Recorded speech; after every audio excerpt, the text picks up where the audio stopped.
welcome to part 2, where we're actually going to get to what Josh has done. We might, yeah. Thanks to our Odyssey through fantasy football. Hannah had a question before we had to run away. So what was the question? Sorry. My question was, do footballers have betting odds attached to them in the same way horses do? And could you apply that to choosing your team and or transfers within the season? So yes and yes. So you can look at kind of any bookmaker and they'll give you odds on a particular player scoring, say, or scoring more than once, or on a defender keeping a clean sheet, not letting any goals in. And people do pay real attention to those and try and convert those into sort of percentages. Who's informing who? Because are then the bookies looking at the stock market? Well, so the bookies, this is referring to like the actual football game, right? Yeah. So, of course, the bookies' odds aren't necessarily just set by what they think will happen. It's set by what, who's putting money on what. But they're normally a pretty good indicator of how likely it is that somebody scores, say. Yeah. So people definitely do look at those things.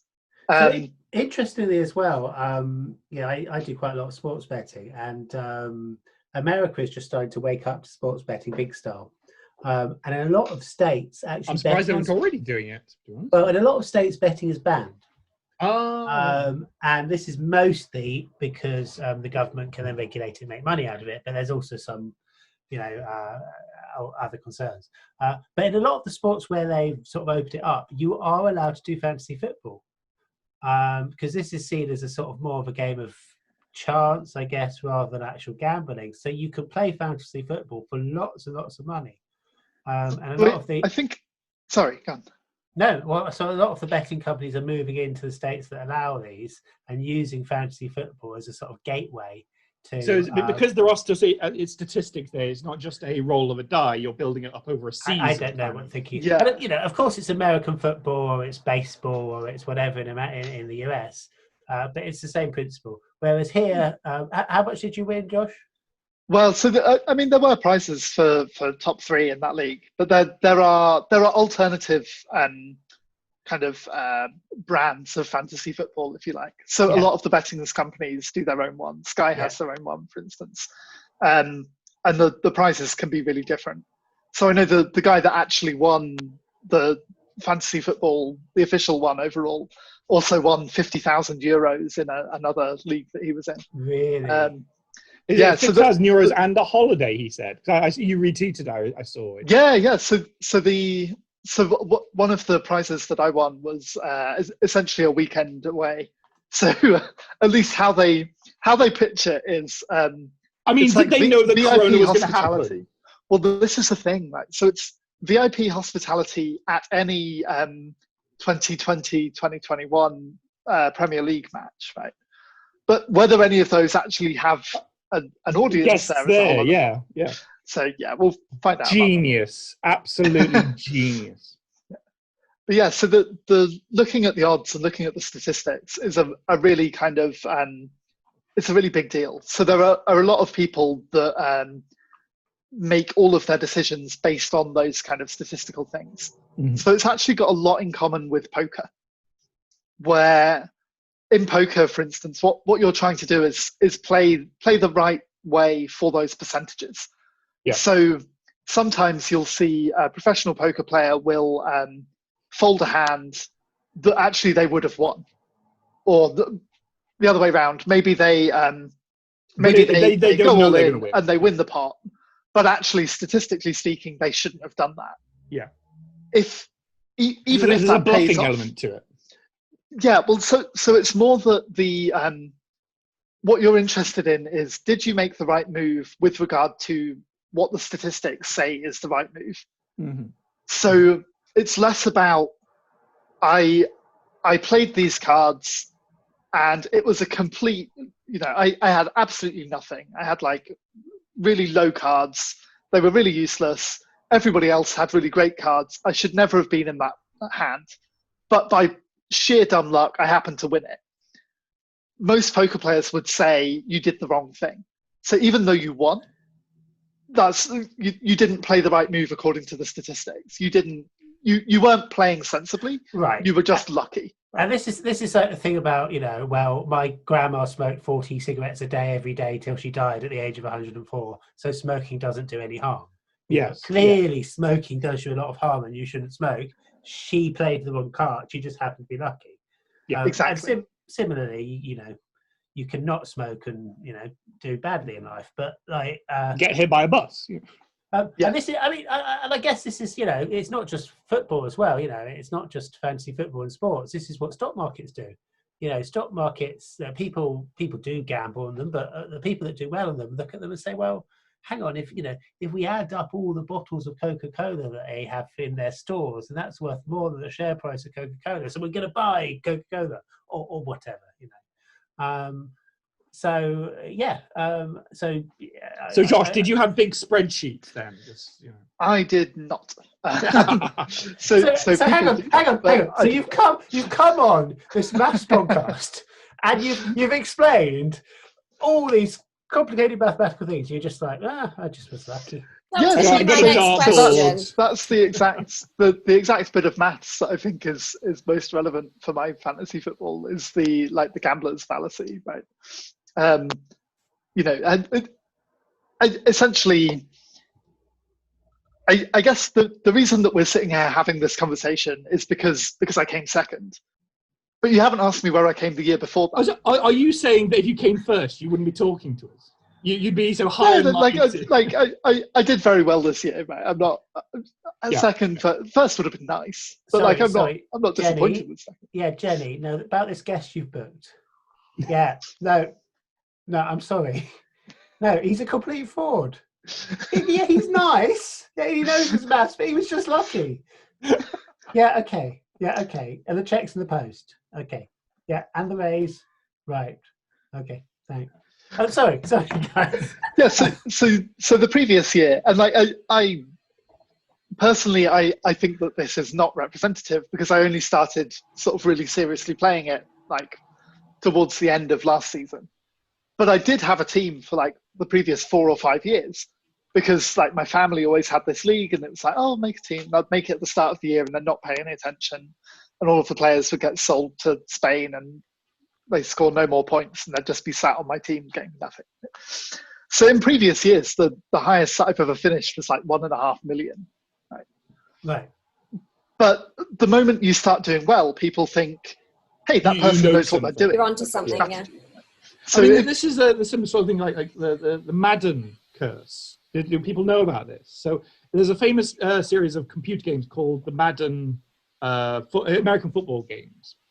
And they always choose for their box cover the sort of best American football player. But it's called the curse because the next year you don't do so well. And it's not really that. It's just, the mathematical term is regression to the mean. If you're always going to be around your mean, you do as well as you always do. So if you have a good year, most likely next year you're just not going to be as good. So it's not a curse or anything. It's just you had a lucky year. And the classic example is you have 2 very tall parents and they have a child who turns out to be smaller than you'd expect. And it is just because there's a random element and that child is, regressing to the mean, returning to the mean value of humans. So luck plays a part.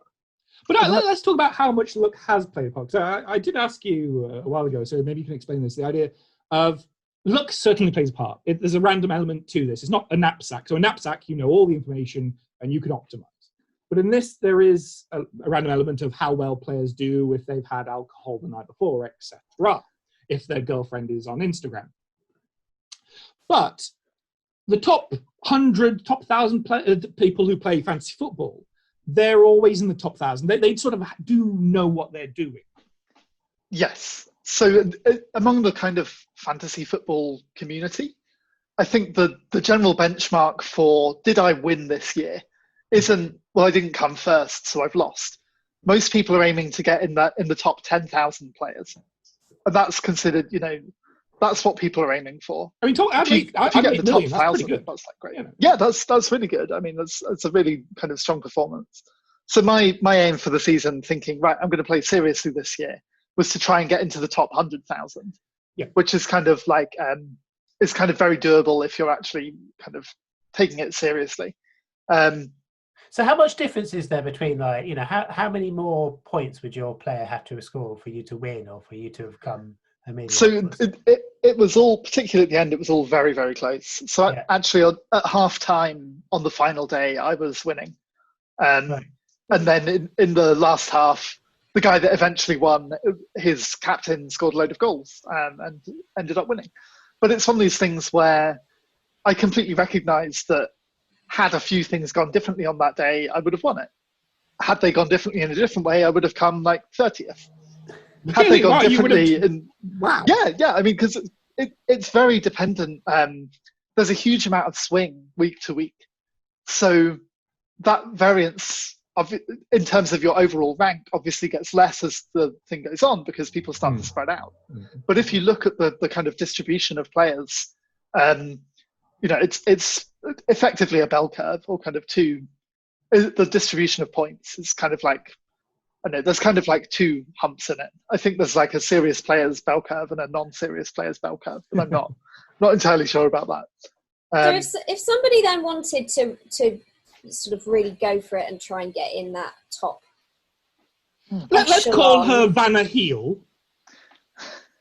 if you like, and how much time and effort does one need to put into this in order to really make the top, the top so run? I would say a minimum of 8 hours a day. That's not true.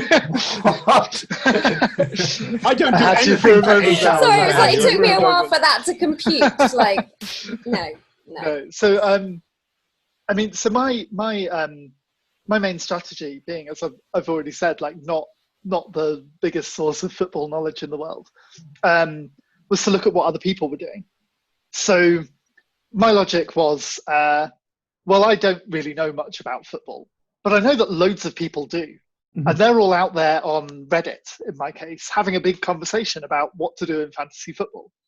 So they're all out there saying, hey, I've been looking at the Sheffield United squad and there's this guy in their defence that like is really playing up front and like he's probably great to get. So I was like, never heard of him, but wisdom of crowds kind of says that this looks like a good choice to make, so why not? So I would kind of just like check that. I checked it pretty much every day, but it takes maybe like a minute, 2 minutes. So within that, that's sort of getting you to the group of players that are the good picks this week, and then within that, as you say, it's just roll of a die. Yeah, I mean, actually playing the game takes up very little time at all because you set your team at the start, and then you can make sort of 1, maybe 2 transfers a week. Maybe you don't make any. Maybe you just say, well, my team's fine. Like, I'll just go with it. I think this is sort of a truism of a lot of branches of mathematics where you can do really well very quickly. You can have a ballpark figure. And then if you want to get better and better estimates, that's where, time and effort is invested. Yes. AI, for example. AI does really, 80%, 70% good AI, really easily, quickly done. But if you wanted to get it 99% correct or 99.9%, that's a doctorate. That's a postdoctorate. That's a career. So the thing that astounds me in terms of looking at the decisions that other fantasy football players are making is that people, a lot of the time, the simplest decision is the best one. So we've mentioned regression to the mean, and I think that's like the most important statistical thing that's happening in all of fantasy football. Because from like week to week, we mentioned Jamie Vardy earlier. He has a few weeks where he doesn't score at all. Everybody thinks, oh, I'll get rid of him. He must be rubbish. He's not scoring anymore. But a lot of that is regression to the mean. Right? You know that over the course of the season, he's a good player in a team which is scoring goals. So sooner or later, he's going to score goals. But people like to chase the previous week's points. Right? So they're chasing the variance of previous players. But if you look over the course of the year, exactly, yeah. So you kind of know. This is sort of like you never buy, if a stock price has gone up, you don't buy it because it's gone up. You buy the one that is about to go up. Yeah. So a lot of the game is saying, okay, this player is doing really well at the moment. Are they doing really well because they're a really good player and they're going to keep this up? Or are they just being lucky at the moment? Can I ask a question? Because obviously this season and a lot of things was a little bit different because of the Unmentionable. Because of Lord Voldemort. So there was an unscheduled break in the season. Let's put it that way. So we had more daycare duties for our children this year. Did your strategy change during the global pandemic? Yeah, it did. So there's something which I haven't mentioned, which I'm not going to go into detail on. But over the course of the season, you get essentially 3 like jokers. Yeah. Which are designed to give you extra points in some way, shape, or form. So like if you had a really good game, you could double it. Yeah. Or so, for instance, there's one which says that one of your players scores 3 times as many points as they actually get. Yeah. So if they get 1 goal, it counts for you as if they've scored 3 goals. So it's like fantasy football Viagra. Exactly. Yeah. So you want to use that at the right time. Yeah. Yeah. Because Viagra is a drug, Thomas. I thank you. I'm on that level. That comparison. I mean, carry on. Because the only reason I ask is because there's been some new research out. Okay, and this is statisticians busy for ages. Okay, like somebody has compared what happens in football matches when they were being played normally. Oh, I thought this was going to be about Viagra, Ben. No, we can't keep that up all night. So what they've done is they've looked at the football matches before the event, which were played normally, and the ones after the event, which were played behind closed doors. And you can see that the home advantage. So normally home teams win football matches, but this time after the event, they still were more likely to win, but less so. Sorry, which statistic? You'll have to point it out to me on that. Which one? Sorry, the home win. So yeah. So before 43% of home wins.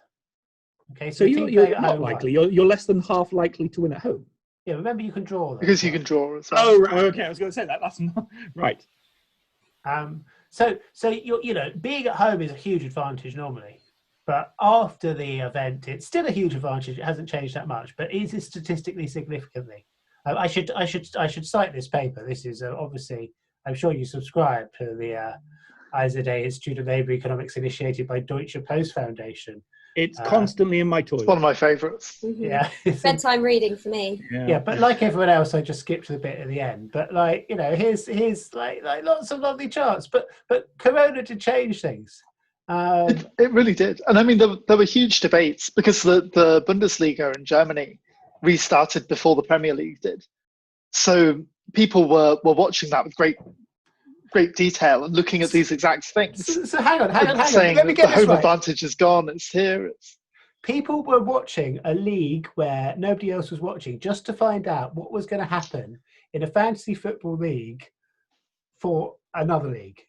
I mean, I wouldn't say just for that, but they were certainly doing that. They wanted to watch football. Bear in mind that it was the only football in the world at the time. So. Oh, okay. So probably people that play fantasy football actually quite like football. Exactly. That seems to be the general thing. But I think what we need to do, because you've taken a sort of a semi-mathematical approach, but you don't seem to have sort of gone into it as rigorously as some people. And I think you're doing the clever thing, which is letting everyone else do the work and sort of picking up their techniques from the forums. So I think what we should do is do fantasy football. So for next season, all of us should pick somebody playing fantasy football, and we should compare. We could compare the techniques of these players. So we're not. Yeah. So okay, I like that. I get it. So we picked Joshua as our striker or something, and then somebody else whose name I don't know. Magnus, whatever his name is. Yeah, he'll be there. That guy, he'll be on the team. Is he not in the chess song? He's not. No. Or we could do fantasy mathematics. So we all have to pick a pure mathematician, an applied mathematician, a statistician. Is that we just with imaginary numbers then? No, so we just pick a few. We pick a fantasy faculty, okay, and we see how many papers they get published and in what journals over the next year. Use their ref. Excellent. Where were we? Sorry, back to Josh. Yeah, So, why are we you talking about told us me? one strategy. One strategy was you let other people do the work, and then you choose within Yeah, that. so I wouldn't categorize it like that. I'd say that Of course, you wouldn't. strategy number one that I would say is looking at over the course of a season, who are the players that are going to score. Right. Okay. So trying to ignore that short-term variance in favor of the long-term thing. Yeah. Who's consistent rather than boom bust? Exactly. Yeah. So my logic was I want as many of those players as I can, and then I'm going to hang on to them. And I'm going to be really slow to swap them out because, I expect them to, if they have a bad week, they'll probably have a good week next week. So a long, stable investment, as Ben would say, it's quite like the stock market. Exactly. Something that's consistent rather than something will shoot up, and then. Yeah. So the other strategy, which is kind of the exact opposite of that, is to say, I don't care about any of this stable thing. I want to try and jump on the players that I think are going to do really, really well. Mm-hmm. So, they're going to be very high risk, but they're going to be very high reward because I'm going to bring in Joe Bloggs from Scunthorpe that nobody else has got, and he's going to score a hat trick, and I'm going to get all of the points and nobody else's. Yeah. So that there's kind of two exactly opposite strategies. Right? They kind of make sense. So if you can have someone who scores 4 and someone scores 6, the average is 5, or you can have someone score 0 and someone scores 10, the average is 5. So my logic was I'm going to do a little bit of both. Right? I'm going to have as much of the team as I can with these. We talked about having like points per million. Who are the people that have been proven in previous years to score lots of points and be good value for money? I'm going to try and load up on them. But then I'm also going to have some slightly more risky people that I think are going to go out and do really well that other people might not have. And I'm going to be much happier to swap them in or out. Okay. Maybe that might help me to jump on some like good players before everyone else realizes they're good and their price starts going up. And then you also mentioned the jokers as well. You Yes. So they didn't work out too well for me actually. Like they weren't terrible, but so part of it was that. Hold on, Ben, what's Ben doing here? What is this? Yeah, so this is me. So I've been saying 8 million. It's only this is your team then. 628,968. I see. This is me. Yes. Yeah. So this is my points over the season. I say your kit's pretty bland. It was as close as I could get to the Ipswich kit. I was going for blue and white. No wonder you won. You had the Pope in goal. Gandalf on the right wing. What's that about? He's actually infallible. So. And Jesus at the front. Jesus is at the front. You did not have the Pope and Jesus in one team. Literally had Pope and Jesus. Yeah, it's funny because normally it's Jesus that saves. So. And that's it. Thank you, everyone. That's Good it. night. We can go home now. That's it. That's it. You've won the podcast. You've won the internet. Well done. Wow. Okay, so you seem to Ben, so what do we see? What are we seeing here? So all I'm seeing is a list. It's like the Matrix in front of me here. Yeah. So if you scroll up to the top. So you started off after week 1, you were in 593rd place. Exactly. Yeah. So that's the overall rank. Is that column? So you must have been when the season break happened and you were 7th. You must have been like, I want to continue. Yeah, I was. To be honest, I would have been quite happy for them to say no, that's it, because I was convinced that I was going to drop from 7th down to sort of. I'm loving week or so. 20. Is it? Yeah, week 2021. That's a good 481st to 1,213. Wow. Yeah, you did something wrong there. That's a bad week. Yeah, that's not a good week there. But you had 4 or 5 weeks where you were number 1. Yeah, I was top for quite a long time. And actually, those last 3 weeks, we were very close. So going into the last week, I was 2 points behind. So it was this guy Chris at the top, me 2 points behind, this guy Alexander about 10 points behind that, and he's the guy that won it. So wow. He actually came in that last week. He had a really strong week, scored sort of 90 points, 100 points, something like that. Here you go. So this is previous seasons. Okay. So this is so still you can quite see impressive. yeah, well, I mean, in so in those first 3 years, that was when I'd just made a team at the start of the year, forgotten about it, and that gets just sort of 1,500 points or so, Right. just by kind of pure chance, basically. Yeah. Then that 2018-19, I was kind of paying attention, but I didn't really know what I was doing, and that just putting in a bit of effort immediately led to this kind of 500-point rise. Yeah. Wow. So that suggests to me then that there are a lot of people like you in the early years who just create a team and kind of see what happens just for the sake of it. Definitely. And then there's a much smaller little cohort of people who are playing it to win. Yeah, so there's a very active community, and I would say it's maybe somewhere between 100,000 and 1 million people. So I remember. So there's probably not more than that are actually kind of really serious about playing. So I'd say that there are two kind of main strategies. So one is make loads and loads of changes every week, try and start again from scratch, re-optimize your team. Yep. Don't be afraid to make 4 or 5 changes at once.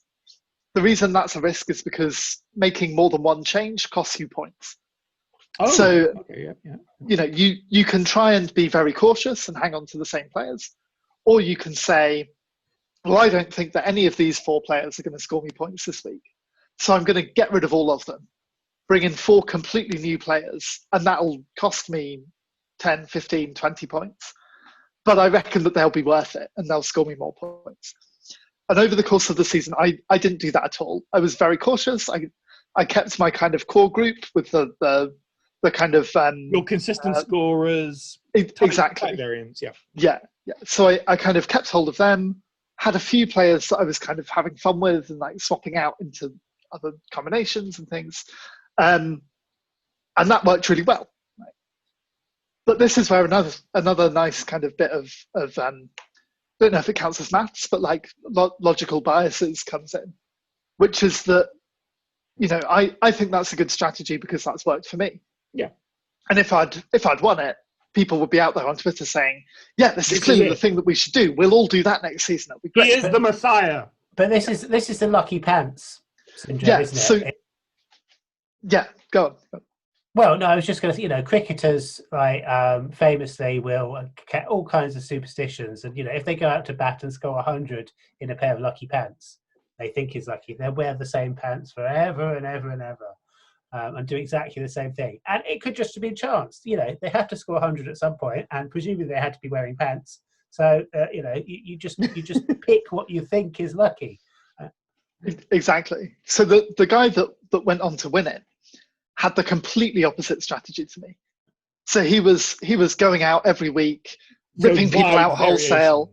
Yeah. And I mean, I would argue that basically everyone in like the top 10, top 100 has been lucky to get there. You know, the choices they've made have paid off. Yeah. But I do think that requires more luck in order to get to that position.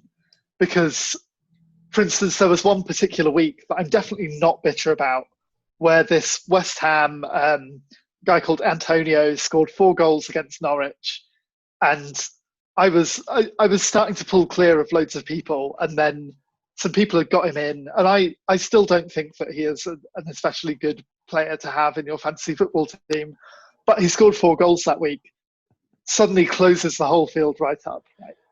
So you have to have picked that particular person. You know, if you had picked a different West Ham midfielder against Norwich, thinking, yeah, they'll do well, that didn't pay off. You know?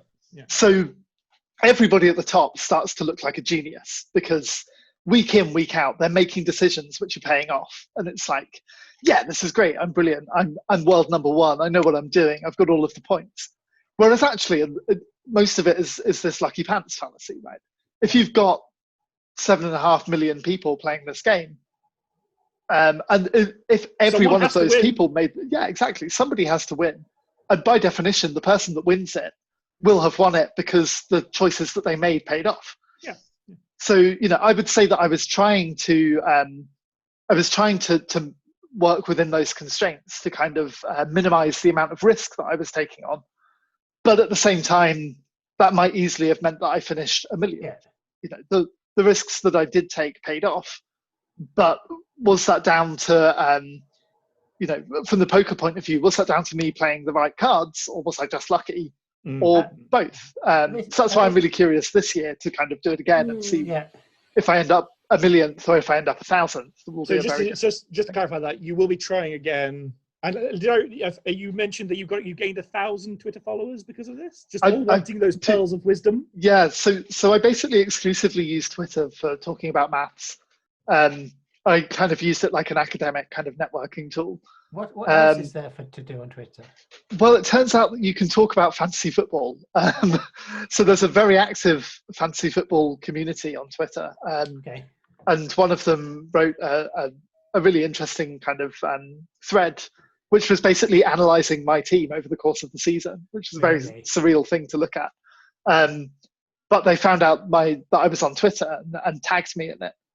And kind of immediately all of these fantasy football people go, oh, he's really good at this game. He knows what he's doing. I'm going to follow him and get all of these tidbits. Did you ever think about using it as a source of misinformation?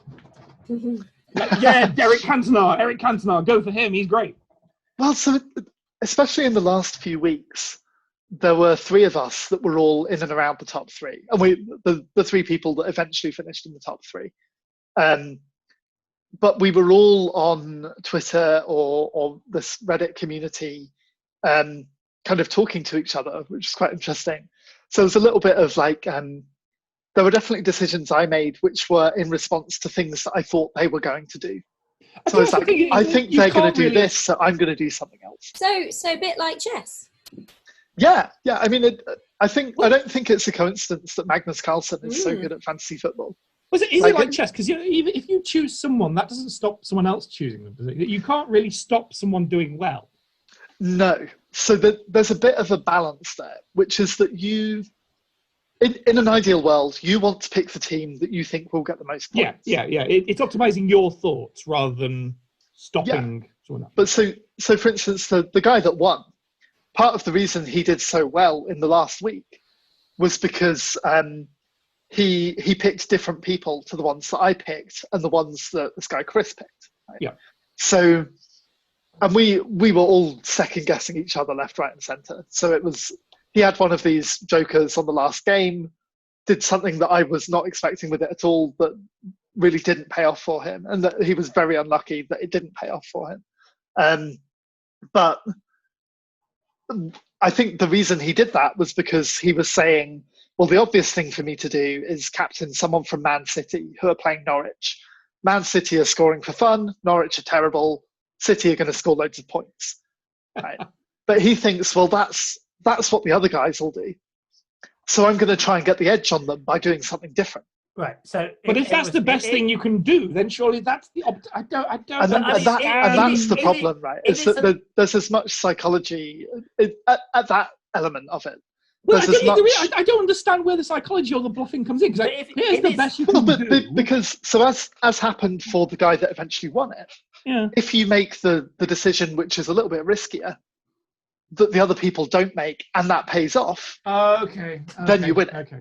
So basically, the reason it's so volatile, especially at the end, is because everyone in sort of within, say, 50 points of winning it wants to win it. So you don't win anything for coming fourth, right?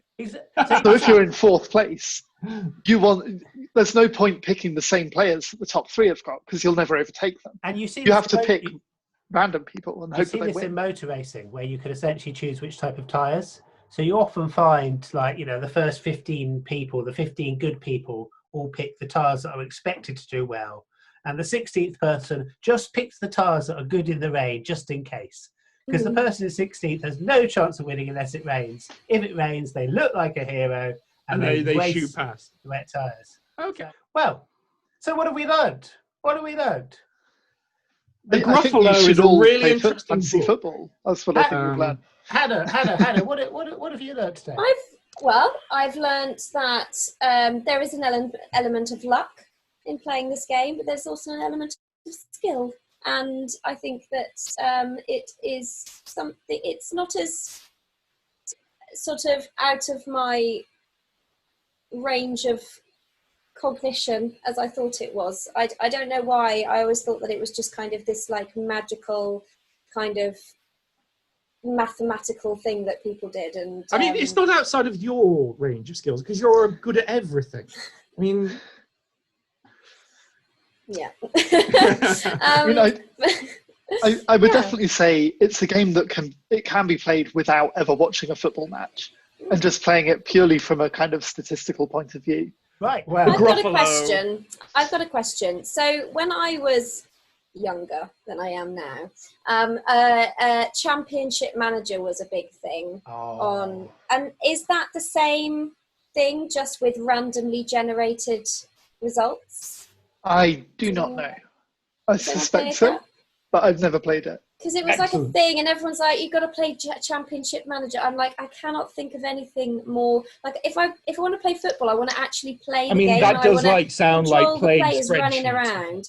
Yeah, I think it basically is, and but it's so popular, and it probably still is. I don't know. No, I think it still has. I think it is mathematically. It's this kind of like, we need to think who's going to get us the best results, and we've got this constraint on the amount of cost. And we did a podcast on Moneyball. So Moneyball was a film where people came in and started using statistics, and you had a very poor baseball team where the guy had $5 million or whatever to pay for the best roster he could. And he wasn't playing fantasy football, he was playing Moneyball, he was playing baseball. Just to correct what Ben said there, Moneyball is a film where nothing happens. We had this debate when we were doing the podcast of Moneyball. Go listen to Moneyball. I would love to do one of your film ones because I feel like I would have a lot to say. And I think that nicely transitions to the end. So let's call this now. Thank you so much, Josh. Thank you, Hannah, for joining us. It's been what's the right adjective, I think? It's been hot. Thank you. It's been moist to have you all here today. No, it's been an absolute pleasure because I think you've given us the right message here. And Hannah, I'd love to come back and actually talk about some maths sometime. So, no, that's not what this is about. Just staking that You've out. got the wrong idea. This isn't about maths. Wrong podcast. We're sitting. But no, you gave us the right idea. Skill gets you so far, but then luck is that last 10%. So I have been very moist, Thomas Woolley. I have been Ben Parker. I've been Hannah Veal. It's the first time I've ever said that on anything. I'm so excited. I have been and still am Joshua Bull. And the leader and of the Bulldozers, the second. Does that sting at all? The second best. Does it sting? No, if I'd come fourth, it would have stung. Oh, okay. I get some freebies, so I'm on board with it. To be fair, Tom, you're the second most talented person in your marriage, and the first person's fictional. So, and the third one's the baby. So, rankings. But it has been absolutely a pleasure. Thank you all. Good night. We are MathSat. We're winning at life, losing at maths. Got it wrong again. I got it right. Losing at life, winning at maths. Good night. Good night. Everyone wave. There's music playing now.